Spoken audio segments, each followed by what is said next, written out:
Welcome to We Are Venomaniacs, the Venom Site's official podcast for all of your symbiote news, reviews, and point of views. My name is Orion, and I'm joined by hosts Carlos, Tyler, and Aaron. Say hi, guys. Hey. Yo! Yo. We're also joined by special guest host Siike, who runs the Venom blog on YouTube. At last, welcome to We Are Venomaniacs, Siike. Hey, thanks for having me, guys. It's week 3 of our Absolute Carnage podcast series in which we cover the event's latest comics and tie-ins. Today, we're doing a rapid-fire review of Absolute Carnage number 2, Venom number 17, Absolute Carnage Miles Morales number 1, and Absolute Carnage Lethal Protectors number 1. So, if you have not read these issues yet, we will be discussing a lot of spoilers, so you might not want to listen in. Alright, so we will go ahead and begin. I kind of ordered this in the recommended reading order. So we'll begin with Absolute Carnage number 2. So general consensus, guys. How did you like Absolute Carnage number 2? I definitely liked it, but I would say I don't think I liked it quite as much as the first issue. Yeah. The first issue was just so good that it's hard to live up to that. Yeah, no, for me, Absolute Carnage 2, again, it was just very, the colors were very vibrant, and again, Ryan Stegman just did a wonderful job. And, again, the art is just always great. Yeah, the art was still amazing. Still, all of those, beautiful reds, and, all of, all of, the dark backgrounds. But, yeah, this was kind of a letdown after the first one. The first one was amazing. We had all those amazing scenes, the scene where we first see Dark Carnage on the subway, and the first scene where we see Cletus in the jails. But this didn't really have any big moments. It was just kind of going on with the story. But hopefully the second or the third issue will hopefully pick up with this one. I don't know. I wasn't entirely feeling this one, honestly. All right. It did feel a bit set up for some of the other tie-ins. They were right. Had to get out of the way. Yeah, there's a little setup. How about you, Siike? What did you feel about this issue? Well, as you know, I'm very critical of Donny Cates' stuff, but I actually like this issue a lot, probably a lot more than you guys did. It sounds like it's hard to compare it to issue 1 because issue 1 had 60 pages of story, and this one had to get it all. Very big book, the first issue. Yes. So it was a lot, and it happened in the first issue. So I think they had more time to pace things out. This one, I will agree, it had some pacing issues here and there, but I don't know. For me, it had a really great moment. That last page, I guess we'll get there. But if you already called spoilers, I'm gonna name him the new Spider Carnage, and I'm excited to see what happens next. Oh, that is a pretty good name, considering. The new Spider Carnage, yes. Yeah, so my big thing was that I think Cates was kind of saying oh guys, this issue is going to have the meanest thing we're ever going to do in this book, and it turns out it's just going to be Miles turning into a Carnage doppelganger thing. Yeah, I don't think that's as dark and as mean as I thought something was going to happen in this book. I guess my expectations are way too high. I'm expecting folks to be mangled and throats to be ripped out and limbs everywhere, and the worst thing that is just Miles gets corrupted. Oh no! The other worst thing already knew that, though, right? Of course, the other worst thing is Gargan almost getting his spine ripped out. Yeah, and getting paralyzed. Coming, so my legs don't work no more. No. Yeah, new Flash Thompson hype. But no, I definitely agree with you there, Aaron. It's just especially as Donnie had a past of being very mean in comics, and then when he says "Oh, this is one of the meanest things I've ever done," it's like we know Miles is just going to get better by the end of this, so it's not that mean. And we kind of already knew that was going to happen from the other covers we've seen of him as a Carnageized person. So doppelganger thing, yeah. So far, the only two things I did like in this issue was again, it was great to see that Venom using his dragon wings again, and Peter just flipping out, just yelling, "What the hell is going on?" So it was great for Venom to use that power again. And the other thing too is like I liked how Cletus was setting the record straight to Norman, saying that I'm the real Carnage. You listen to me. You follow my orders. You know, he was like pretty much treating him like dirt. Yeah, I definitely love the dynamic that like crazy Norman and the Cletus have together right now, especially with Norman thinking he's Cletus, and that's definitely being set up for. They're going to have a confrontation at some point, like a real confrontation. Definitely. So I'm excited to see where that goes, and yeah. I would say, of course, my favorite part of this issue is a little bit of a revelation that lends hope that Anne Wang is still alive, and that is that the Maker reveals that Anne's body was not in that mass grave from issue 1. Which indicates that she no longer had her codex, and that the codex is actually Dylan. But of course, that doesn't mean that she's dead. Still, that could mean she's still alive. There's a chance, or that he has her corpse, like in a case somewhere, just to taunt Eddie. Yeah, but I can definitely see that happening. Yeah, I don't completely understand the thought of her passing down a codex if it's tied into her DNA. I don't completely understand that, but it also kind of sounds like from the Ryan podcast that they don't try to really understand it either. So I don't know what the rules are. So I guess just okay, you can pass down a codex if you have a kid. What I guess. are the rules? Or he actually Anne just as a boy now, I don't know how this works. It's really weird. It's the miracle of childbirth. Right. Through symbiotes and bonding, yeah, totally. So, Siike, do you have anything else? Oh, yeah.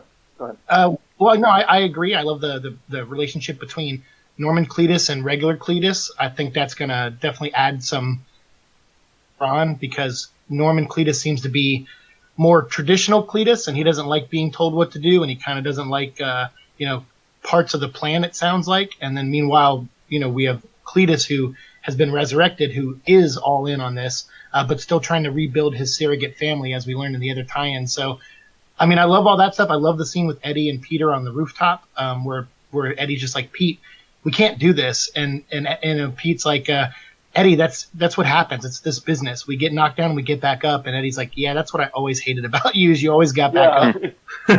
Eddie's not used to being a full-blown hero like Peter. No. Yeah. I love that, and I think that relationship is really great. And although I admit there's no like big wow moment in this issue, I felt like the story did keep moving forward, and I didn't feel like it was a filler issue by any means. And I still overall liked it, and I think corrupting Miles, who's like this hope in a way for like, as a young kid who's like, like how Peter was back in the day. So corrupting that is, I think is like, oh, that sucks. It's like seeing, for me, Captain America get taken over by a symbiote. I'm like, I don't want this. They're good people. I don't want to see them turn to bad people. But that's the fun of the story, I think, is when we get attached to these characters and we don't like what's being done to them. But obviously, Donny Cates is like, I got to be mean to these guys because that's my job. And I'm like, I don't know if I agree with that, but I like his approach to this story so far. I will say one questionable decision that they did in the comic was like, it was funny to see Mac like encounter Eddie again, and they're like, oh shit, Venom. He's like, I am Spider-Man. No shit. But I love that part but then too. He's like, all right, get back in the fight, and he throws him right into Carnage or Cletus, and then he's like, wait, shit, no, like that's the opposite of what I want. My legs. I agree. I pointed that out in my other review too, where I was like, why did he push him? I was like, he pushed him into the fight, and then he's immediately regretted it. And I'm like, then why'd he do it? Why'd he do it? I guess he didn't see Carnage there, and he just thought it was a bunch of doppelgangers. But so, like, my thing is too. Like, Eddie says that he's there to save Spider-Man, but then he turns his back to save Mac, and that's when Miles gets corrupted. Like, what a dick! The whole thing is kind of a dick move on Eddie's part. Let's be honest. He fucked it up. Hey, to be honest, they said. Between Eddie and Spider-Man, they were splitting up for teams, and Eddie's responsibility was for the the criminals and the wackos. So Right. So who's going to be on his team? I'm guessing Black Cat, just for old time's sake. But who else could he recruit on his little team here? Howler. That's crazy. Oh how yeah. fast he helped. Oh yeah. Oh yeah. We'll have to see where that goes. See who Spider-Man gets. Well, like we know who Spider-Man gets. He gets the Avengers from that Avengers tie-in. Yeah. Right. Yeah. And then one other thing we haven't mentioned yet. I know some people were talking about it last week when the previews came out, but I do really appreciate the little Carnage Mind Bomb reference in the beginning. Oh yes. I feel like yes. a drink. But I really love Donnie going into all these symbiote stories and pulling out stuff. There's also a Carnage Rules nod, because he say that to Norman? Yep. Carnage Rules. Oh yeah. Oh yeah. Yep. All right. So I think that's a good place to put a pin in the discussion for Absolute Carnage number 2. Let's go ahead and move on to Venom number 17. I think this might have been one of the big ones for Venom fans. A few people, yeah. Yeah, a few definitely. select people on some certain websites, yes. Mm-hmm. So how about we just get it out of the way and say what the big news is? Sleeper is back. Avocado Boy. Avocado Boy is back. Hey. And he's not currently all nullified yet, so that's a good sign, I guess. Yep.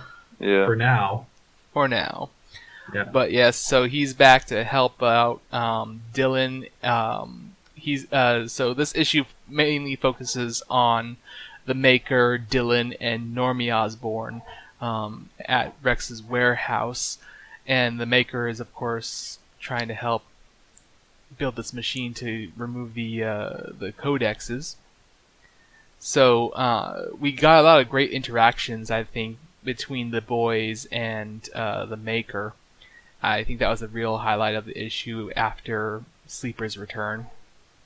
Yeah, no, I definitely really liked this issue, and it was cool having I mean, first off, I think we can all agree Eden's art is always incredible. Yeah. Oh yeah. Oh yes. It's just amazing. Him and Stegman are just knocking it out of the park with this. But I really enjoyed seeing Dylan's personality really come out in this, and just like his interactions with the Maker and Normie. He's They're a all bit of really a good. potty mouth. Yep. Oh yeah. He swears, and then next thing you know, Normie's saying he cussed, and then pointing the finger and all that. Yeah, and then I see everyone is excited about the Steven Sleeper come back, but I was more happy to see the Life Foundation symbiotes come back from the one shot. Oh I yeah. just love how Eden draws them, and just they look so cool when they're all like attacking the Maker, and the big fight was awesome. And even still, it was more consistent because you can notice some of the human hosts still sticking out of the body too. Yes, Sadie and Lasher is still real horrifying design. Yep. Sadie, that's her name. Yep. I mean, how could you forget that name after they kept on repeating it in the, All right, in Sadie. the issues? Sadie. But yeah, it's and then we can Yeah, so- also talk about yeah. how the Maker almost killed Sadie there. Right. Cold-bloodedly. He does not care at all. He does not care at all. And it was funny Yeah, after yeah. after he just came. He was talking with Eddie. So like immediately after this scene where he almost killed the kid, then he talks to Eddie. He's like, "Don't worry, no harm will come to Dylan." So it's like, Right. Yeah, oh. it's weird. He still has plans for him, probably. That has to put in motion. He has Yeah. his own moral code to protect the kids and try to keep them safe, but then he won't have an issue just killing Sadie right there. Except if they have a codex in them, right. So yeah, like I thought it was kind of interesting. We have like 4 kids in here now. We got Normie, we got Sadie, and whatever the boy's name is, and we got Normie. So like maybe we can make a team of Power Pack symbiote kids or something, That'd be fun. Sort of interesting to have 4 kids around as symbiotes. Hey, I'd love to see Scotty Young draw that. Oh yeah. I like that. If you look at it, you have the Maker, who is an alternate Reed Richards, obviously, and now by the end of the book, you have Sleeper and then the 2 kids. It's almost like a Fantastic Four team, and then they're fighting another four, like the Frightful Four, and I'm like, oh, that's kind of cool. And then I also like the theme of recent son coming to the rescue of Eddie Brock's son at the end with Sleeper, and I was like, oh man, I like some of these themes that are being played with here, and how they, put all these pieces into place. I'm sure it was all intentional on Donny Cates' part, but that's one of those things I dig for in an issue when I'm reading it, and I was like, oh wow, yeah, look at this 4-on-4, and son saves son, and I liked all that stuff. So I thought this issue, and yeah, you're right, the art. I mean, I love Yvonne's stuff, so this issue rocked my world for sure. Yeah, it was great. I like the Yes. I like the little bit of a callback to one of Venom's less used powers of invisibility being used by Sleeper.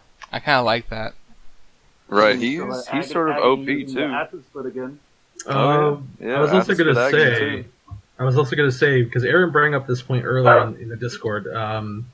So pretty much, did Sleeper actually kill the boy?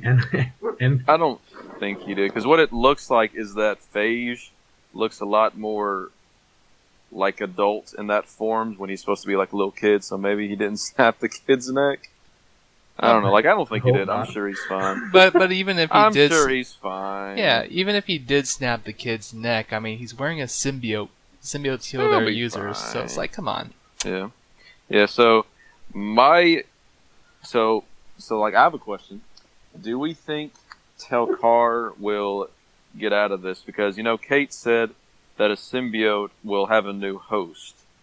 And I'm thinking they're going to get rid of the Telkar body, and maybe Dylan will become Sleeper, maybe temporarily, maybe. Well, something I sort of thought with Telkar, couldn't they just try out the machine on him? Oh yeah, right. That's what I was saying too. Oh yeah. that is a good Yeah. point. That might actually happen. Good observation. Or they could use it on those other 4 folks there. But what would it work? He's a Kree and they're human. There are things to consider there.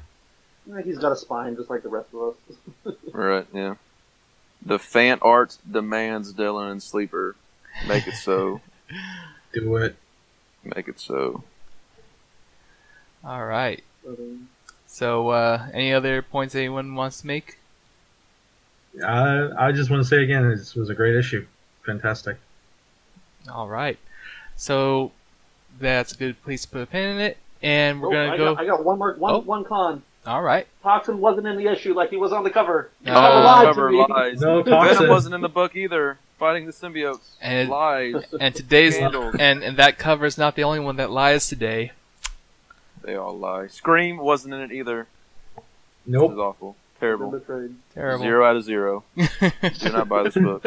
Bad. All right. So moving on, we're going to Absolute Carnage, Miles Morales #1. Now, I think my first note for listeners who are considering whether they should buy the tie-ins or not, I would say if you're following the main Absolute Carnage series, I would say this is not an essential tie-in to buy, at least this issue, because most of what's covered in this issue is already covered in Absolute Carnage #2. With that said, though, I think we get a bit more interaction between Miles and Scorpion. Gives us a little more context as to how they ended up teamed up in Absolute Carnage #2. Yeah, absolutely. I'll jump in then. This issue, I'm not a big fan of Saladin Ahmed's writing, at least some of the few things that I've read of his.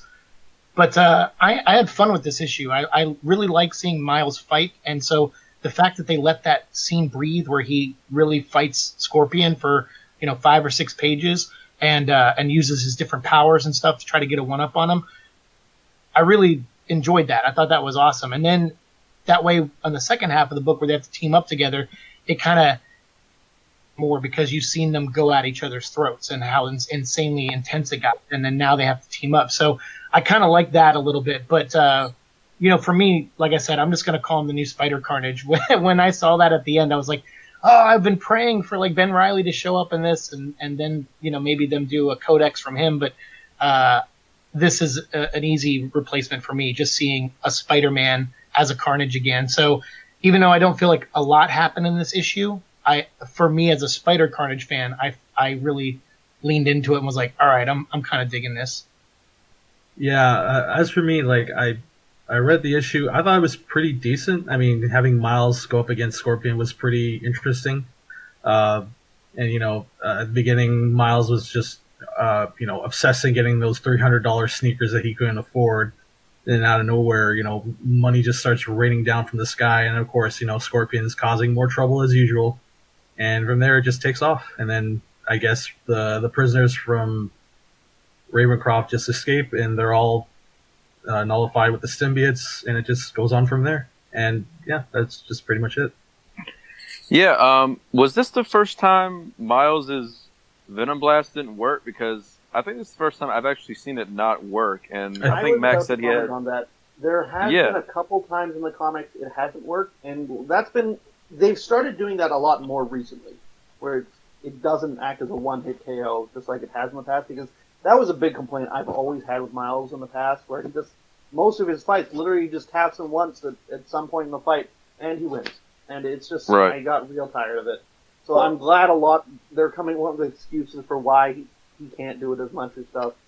So. Yes, and I very much appreciated that too. One thing I want to say, so we sort of said this on the last issue we talked about, but this makes Eddie just look so dumb because he has Gargant in his hand, and then I think let's see, where's the page?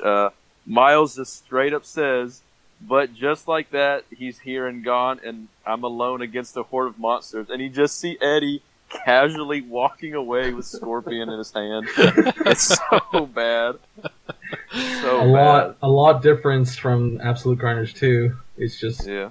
At least he doesn't throw him, Mac into the fight. Right. Oh yeah. It's so bad. He does abandon Miles. Yeah. And I will say that I really did like the art. It's who's the artist? It was Federico Vincenti. I can't say that. I'm butchering the. Yes, we apologize. I really liked his super angular style, and it really worked. Like, I loved his Carnage when he first appeared. That Carnage looks so good, and it's just a really cool style that I think it's really neat. Yeah.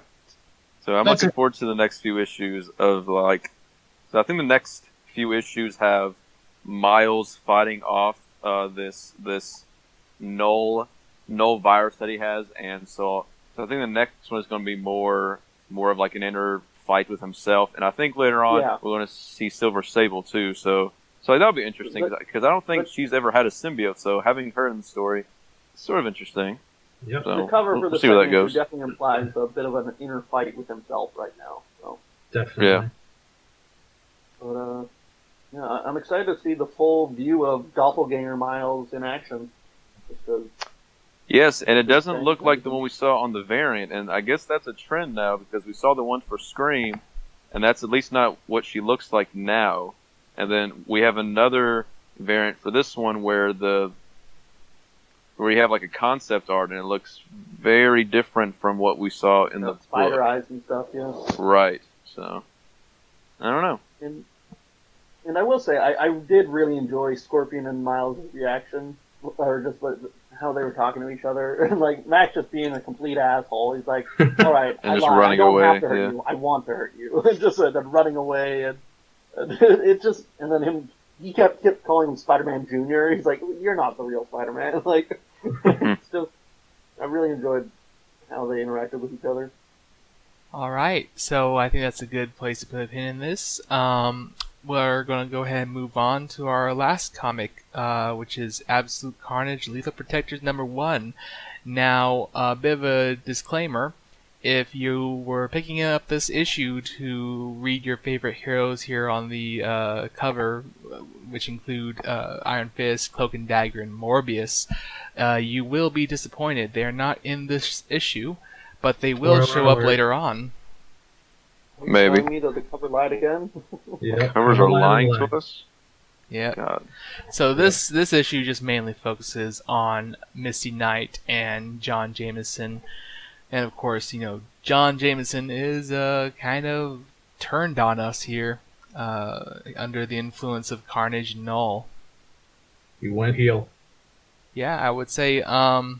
So we kind of get a little bit of background into why it was so easy for Jameson to get Spider-Man and Venom into Ravencroft, and also why in the Absolute Carnage versus Deadpool issue we already see the guards dead, and it's because that was all Jameson. While he was under Null's influence, he cleared the path for everyone. Kind of brutal. So He was Cletus's guy on the inside. I do like that we kind of see that with John Jameson. You can see him a little bit of hesitation when he goes to get Misty, so that sort of clues you into the fact that he's still trying to fight this, and so like you can see him hesitating when he speaks and whatnot. So I think that's definitely going to come into play a bit later. Yeah. Right. And that so I sort of want to hit on the big thing that happened this issue. Yeah. Go ahead. So so we knew that there was going to be a new Demogoblin, right? And we kind of assumed, right? Well, yeah, right. We sort of assumed it was going to be the previous Scorn, whose name was Tanis.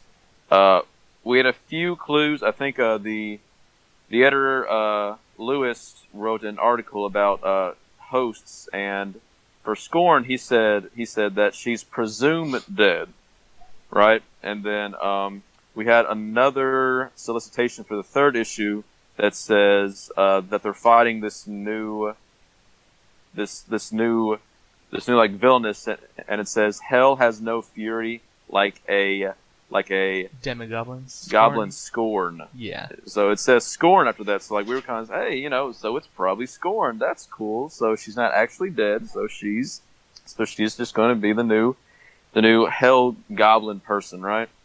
But that didn't appear to be the case. That appears that Shriek is supposedly dead, and she is powered up as the new Demogoblin, and Yes. I think we have mixed signals on that, because I said earlier that I like Shriek just the way she is. I liked her when she was in, was it West Coast Avengers? Was that the one she was in? No, wasn't the Great Lake Avengers? Great Lake Avengers.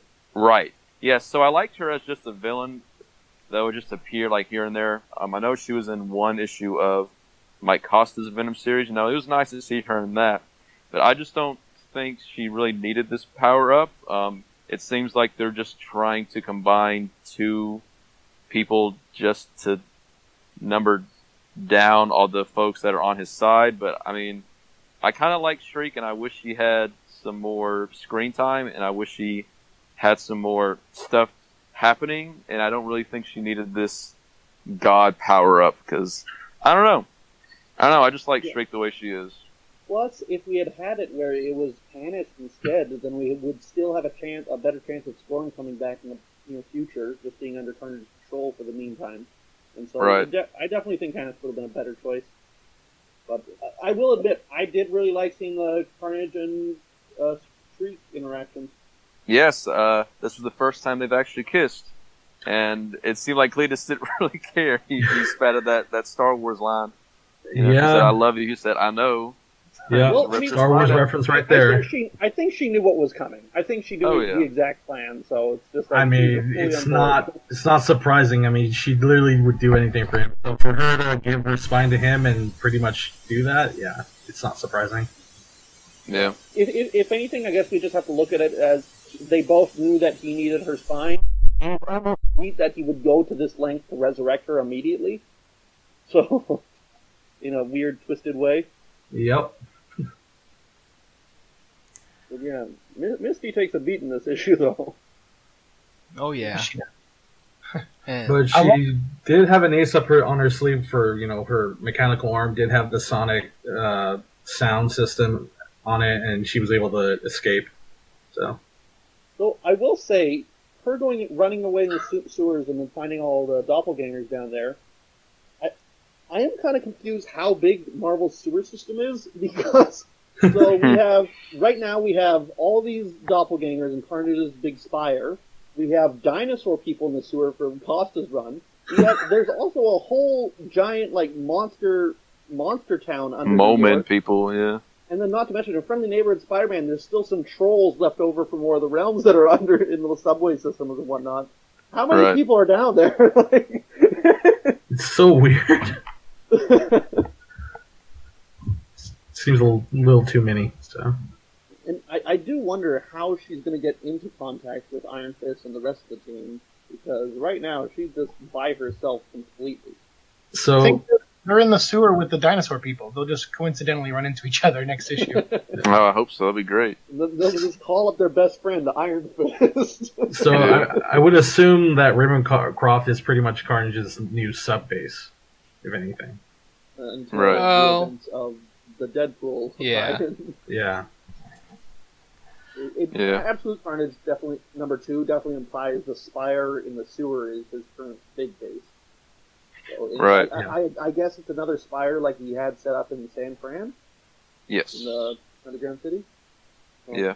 I think my only problem so far is that we are 2 issues in, and I'm not completely sure what Carnage's overall plan is. Like, I know he wants to find the codexes, but is he having his army kill random people, or are they just killing people that have codexes?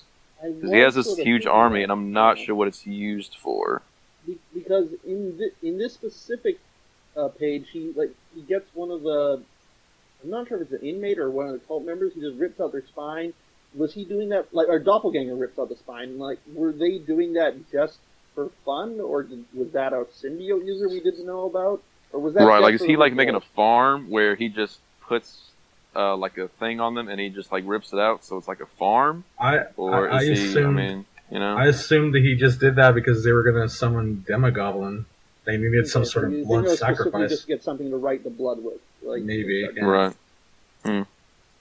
Yeah, I could see that. But I do say I really like how Doppelganger's drawn here. It's a good mix of his 2 different looks with the compound eyes, but also the multiple eyes and the fangs. Right. Yeah. I think for me, the one of the scariest lines in this issue, the one that stood out to me most, was when bringing Misty up there, and she said, "John, maybe not tomorrow, but when this all is over and you're back to being John Jameson, you're gonna hate yourself for what you've done here tonight." I was thinking about that, like, wow, that is really tragic. Like, John Jameson's been through a lot in comics, and to think that now he is responsible for wiping out all these guards that he worked with at Ravencroft, and he's putting, Misty Knight in harm's way, his friends. It's like, yeah, that's, whether he survives this or not, I think it's going to be really rough for John Jameson to move forward from this event. Yeah, I think that's one of the least touch about parts when it comes to Carnage, is that anytime he shows up, we always see this huge body count, all this carnage and destruction, and we never really touch upon the aftermath of it. Of course, her mentioning this to John is like, well, yeah, you're gonna end up pretty screwed up after all this. And then there's also the example of Doverton, when the survivors were left after Carnage had his little bout there, and we see just how ruined the survivors were. I think specifically the guy who lost his daughter. So I think I would love to see more of that. See the aftermath of Absolute Carnage, just to see how affected everyone is after it. Speaking of John being affected specifically, because we have Agents of Wakanda coming out, I think, next week, and that also has John Jameson in it as Randall. And so I actually asked Jim Zub, the writer of that, I asked him about it. I'm like, do you know when Agents of Wakanda takes place? Because it's releasing in the middle of Absolute Carnage. And so, and he actually responded to me on Twitter, and he said, "Yep, we're aware. All will be revealed as the series goes along. I don't want to spoil upcoming Absolute Carnage or Agents of Wakanda story stuff."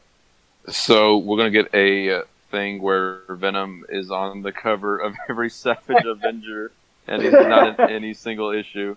Oh God! Yeah. Yeah, but God. I mean, I would assume Ages of Wakanda takes place after, and it's going to be John dealing with the fact that he has done all this stuff while he worked for Black Panther and the Avengers and stuff. Right. Well, let me say a few things about Shriek and her new form. One of the lines I thought was sort of interesting was that after she transforms, I believe Carnage says something like how he missed that form and not Shriek. So he's like, I'm happy you're here, but not really happy that Shriek's here. And they start making out like right after that. So is Carnage like Demo Goblin? Does he like Shriek? Because I don't know. I thought that was kind of interesting. Yeah. Maybe both. And then he said like Carrion was here too. I was like, oh my god. Oh yeah. Oh yeah. Yeah, he So definitely wants the old gang back together. wants his family back. Yes, it's true. Yes. Yeah. So like, I'm also kind of curious if she'll have her old powers too, because it looked like she has flame powers. I'm curious if she still has her Shriek powers. Yeah. That's something I was actually thinking about a bit. Maybe Carnage, maybe she doesn't, and this is just another reason Carnage did this, so that she's not a threat to the. Well, no, that doesn't. Well, make sense. I mean, fire too, but yeah. Yeah. But yeah, I don't know. Just because I specifically remember in Family Feud, or is it Family? Yeah, Family Feud, where Scorn specifically used that against Carnage. Right. So, I was going to say something else. What was it? I forgot what I was going to say. Oh well. I mean, if no one else has anything, I think that's a good place to end today's episode. You think? Well, I was just going to ask, do we want to talk about Life Story number 6 at all, or are we focusing only on Absolute Carnage? Only on Absolute Carnage. If we get the chance, we'll probably do that after. But yeah, for now, we're just focusing on Absolute Carnage. We could talk. If you're out there, I would buy Life Story 6. It's really good. Yes, buy the whole series, please. The whole series is really good. Some of the Darcy's best work. Yeah. Even though Venom is better, but But I think we could also maybe briefly talk about Marvel has been releasing YouTube videos, motion comics. I think they call them Ultimate Comics of Absolute Carnage, and we're not entirely sure if it's really that tied into the series because the first 2 episodes kind of goes into some territory we haven't yet seen in the comics involving Norman Osborn and his son, Harry. Well, I'm still betting that's going to happen in Amazing Spider-Man, almost for sure. Like, right. Probably, yeah. Because Carnage is on the cover of that in, what Norman is currently looking like, and then in the second tie-in issue for ASM, he's like tearing it off Norman. So I feel like Norman's going to be a big highlight of the ASM tie-in issues. Yep. Right. That all takes place. So those are interesting, but I think it's kind of weird that they're making those and they're only focusing on Norman. Like if they're going to make a series for this, this event, you'd think they would focus on Venom or Spider-Man, but it's kind of weird that they're focusing just on Norman. And I guess that's to maybe add some more like, I don't know, like a background for him, but it just seems kind of odd just to focus on him. So. Well, I mean, if my guess is correct, and this is for ASM, I think Spencer is using this as a way to fix what he thinks is wrong with Norman, either by just turning him back into Green Goblin or by killing him off completely, like he re-killed Kraven just because he thought he could save. Because a lot of Spencer's ASM run that I really like is that he's been fixing a lot of problems that have been with Spider-Man, like putting Mary Jane back with Spider-Man, making him accept some of the responsibility, and like a lot of the things I didn't like as plots run even that he's fixing. So fix since past. Oh well, this is interesting. Okay, so sorry to kind of go back to Lethal Protectors. One of our users on Discord, Exastican, says he assumes that Misty Knight might be the new Scorn. I don't know. I mean, Yeah. They both got the robot arms, so that's kind of a. But Yeah, but I think unfortunately Scorn's just going to be dead now. no, don't say Unfortunately. that. Don't say that. You're gonna jinx it. She's dead. Hasn't she I wanna been dead believe. since Cult I of want to Carnage? believe. It's been a while, Tyler. No, I refuse to accept it. She's alive. Pat Mulligan is still alive. Toxin is dead. Scorn is dead. Anne is Stop still it. alive. Dead. Anne is No, still Anne's alive. dead. No, if just you put can say Anna's still alive, I gotta say Anna's She's still alive. Keep Mania alive, please. Please. Andy is dead. You know. No. Something we Flash actually didn't talk Thompson is about at dead. all. No, shut up. Hope is dead. There's something regarding Absolute Carnage we didn't talk about at all. Is just like Cletus had his own little Ravencroft notes at the end. Osborn gets his own little Ravencroft notes in this one. Unfortunately, I didn't get to read Yeah. that yet. So, what were those about? I didn't read that They were either in the because I book? kind of assumed it. Yeah, I kind of assumed it was going to be the same thing we saw on that online short, so I kind of didn't read it. No, it starts out like the first short did, with like the Doctor talking to Norman or whatever through the glass, but then it starts going to a different direction of stuff we didn't see, where he like hands him a doll and stuff. And Interesting. It starts going into Osborn's past, so it's definitely very Osborn focused. Interesting. All right. Well, I think that's a good point to end the episode. So listen in next week as we review Absolute Carnage Scream number 2 and Absolute Carnage Symbiote Spider-Man number 1. You can listen to We Are Venomaniacs on Podbean, Spotify, Apple Music and iTunes, Google Play Music, and YouTube. We can also be found on Twitter at WAV_podcast. Check out our Discord server and become a member of the audience during our next live recording of We Are Venomaniacs. We might have something a little special next time, so please try to listen in. We also might make an announcement over our different social media sites. So join us, won't you? As always, thank you to my fellow hosts, Carlos, Tyler, and Aaron, for joining me today. Thanks for listening, guys. Thank you. Thank you. And a special thanks to our guest host, Siike. Thank you guys for having me. This was a lot of fun. I appreciate it. Normally I'm talking to myself all day about Venom, so it's nice to talk to other people. Yeah, it's great. We gotta have you on again sometime, so we'll look forward to that. And, of course, thank you to the Venom site for permitting us to make this podcast under the TVS banner and all of your generous support. And finally, thank you, loyal listeners and fellow Venomaniacs. You guys make an awesome community, and it's an honor to be your voice on the airwaves. Together, we are Venomaniacs. And now, a word from one of our partners at The Collective, a network of superhero podcasts. Hey there everyone, I'd like to tell you about the YouTube channel I Am Your Target Demographic. If you're a fan of comics, we have plenty that you'll enjoy over there, including a series called Heroes Like Us that explores comic characters of all sorts of different identities.